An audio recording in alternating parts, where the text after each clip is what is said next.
So I'd like to welcome everyone this evening for our last session in our meditation course. So over the last 10 weeks, we've learned many different meditation techniques, different ways to meditate.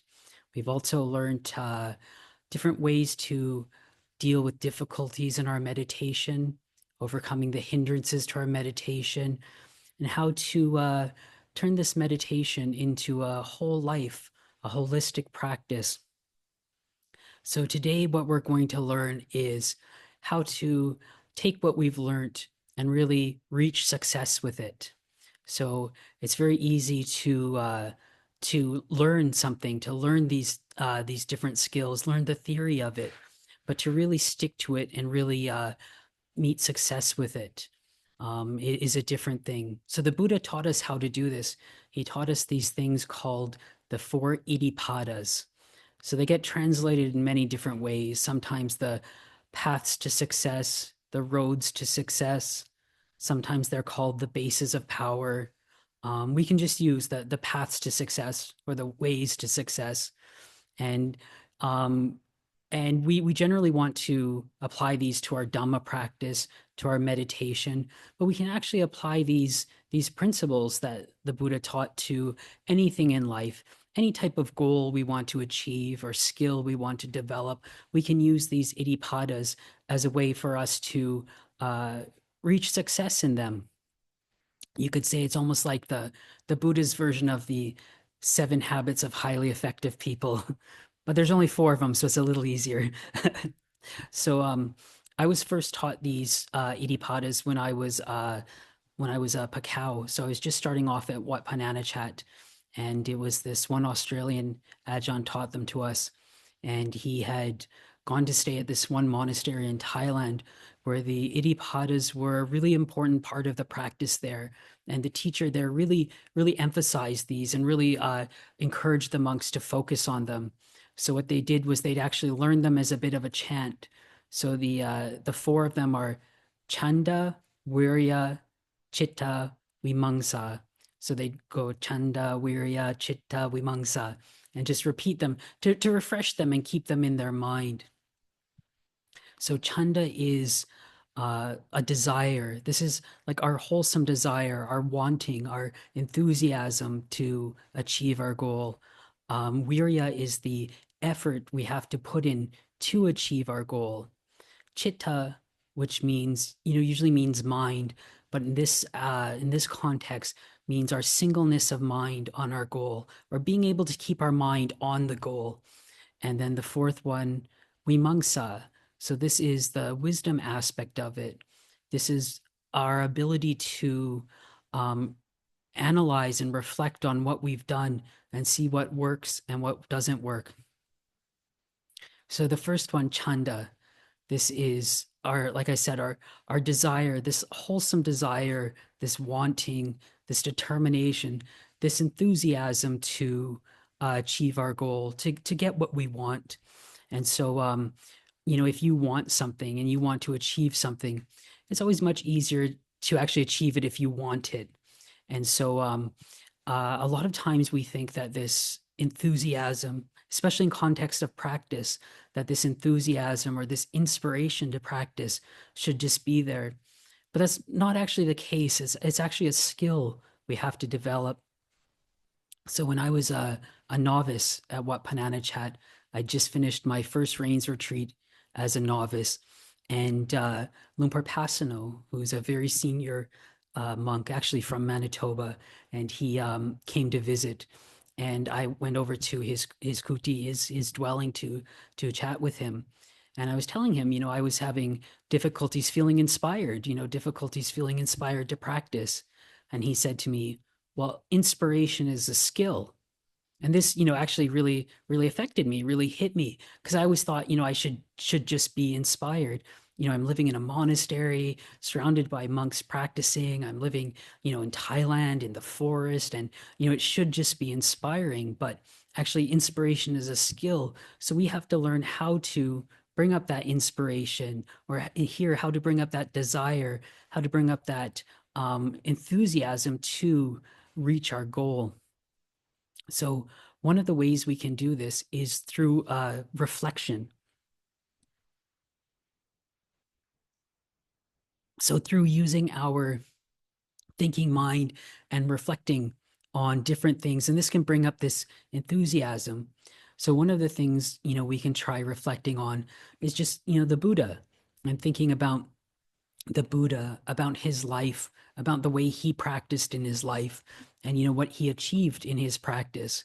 And just remembering, well, I can do the same thing. I can practice. I can become enlightened.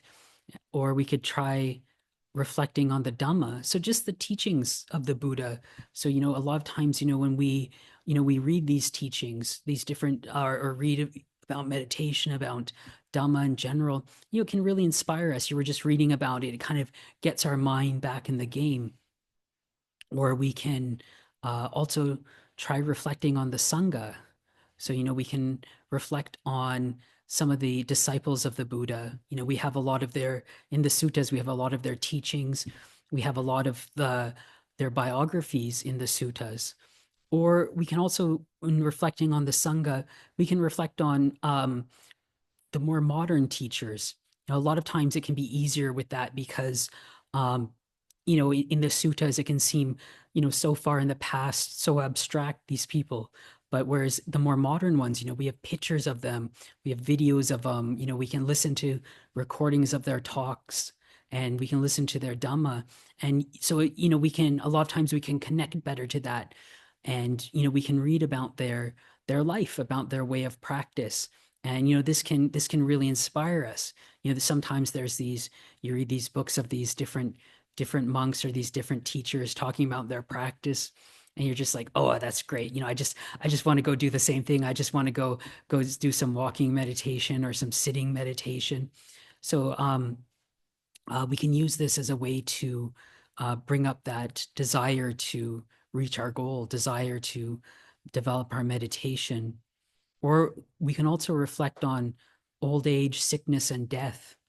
And I know it sometimes sounds kind of morbid. It's like, oh, more old age, more death, Nando. But when we reflect on these things, because the Buddha talked about these different intoxications, the intoxication of youth, the intoxication of good health, the intoxication of life. So, when we are young and healthy and still alive, we really take it for granted. It's one of the things you always hear people once they start getting a little older saying, youth is wasted on the young. And we never really realize that we're going to get old or that we're going to get sick. But when we start reflecting on that, being like, oh, actually, I have the time right now and I'm healthy and I can do this. I don't know what's going to happen in the future. And this can help encourage us to practice. Or reflecting on death, that can really help us really see what's important in life. Well, actually, maybe it would be important to develop some meditation, build up this inner happiness. And so that can help us keep that desire going, that enthusiasm in our practice going. Or one of the other things which, can really help us with our practice and getting that determination is actually our practice itself. So once we've been able to get some kind of result, get some kind of, like, we feel some kind of benefit from our practice, this can encourage us, and we can reflect on that. It'd be very similar to like when someone starts going to the gym. They can be going for a while and start feeling discouraged. But once they start getting some kind of result, they feel, oh, actually, I'm getting some muscles now, or oh, I'm slimming down, or I feel stronger, I feel healthier. That can encourage them to keep going to the gym. So it can be the same for us if we've started to feel some peacefulness or some happiness from our meditation and from our practice. This can encourage us to keep going. Lumpur Biek would say, if someone can experience piti just once in their practice, in their meditation, sorry, piti is this experience. It's sometimes translated as rapture. There are these kind of things which can happen in your meditation. Like sometimes you feel like you're floating, or you just feel really great, or you feel like you're expanding. And he's like, if you can just get to that point of getting one experience of piti, you'll see the benefit of meditation. Or one of the things you may notice is if you've been practicing for a while, And even if you don't feel like the meditation's going so great, you're not sitting there just bliss upon bliss, and sitting for 5 hours, but you actually notice, okay, even though, it doesn't always feel that great when I'm meditating, but actually life outside of it feels pretty good, and then you stop and all of a sudden you notice it's like, oh, actually, I don't feel as good now that I've stopped. It's one of those things you do see over time is like people who've been meditating for a while and they stop meditating. And then all of a sudden, after a while, they come back to practicing. They're like, oh, it feels so good. Why did I give it up? So this can help encourage us and help us to build that desire, that enthusiasm to practice. So once we've got that chanda, that desire to practice, or the next one is virya. So this is our effort or our energy, and so this is having the correct type of knowing and putting forth the correct type of effort in a consistent and persistent way. So and it's always easier once you really want it to put forth that effort. And so an important thing is knowing the right type of effort, because it's very easy that if we're um, practicing wrong, practicing in the wrong way, or we're not putting forth an effort that's really good and sustainable for us, we won't get that same type of results. So for example, it could be if I'm very thirsty and if I want to quench that thirst, get rid of that thirst, I pick up the cup of water and I take a drink, and it'll help quench that thirst. But if I put forth the wrong effort, and I'm feeling thirsty, I want to quench that thirst, but instead I scratch my head, I'm still going to be thirsty. So it's the same way with our practice. We have to know the correct way to put forth effort, and we have to do it in like a persistent way and a sustainable way. So for being persistent, it's very, one of the similes you hear for it is like boiling water.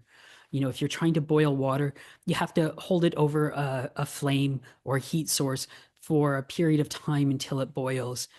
So if you hold it over for a bit and then take it off and then put it back on and take it off and then put it back on, it's either not going to boil or it's going to take a long time to boil. So, we have to have that consistency and persistency in it.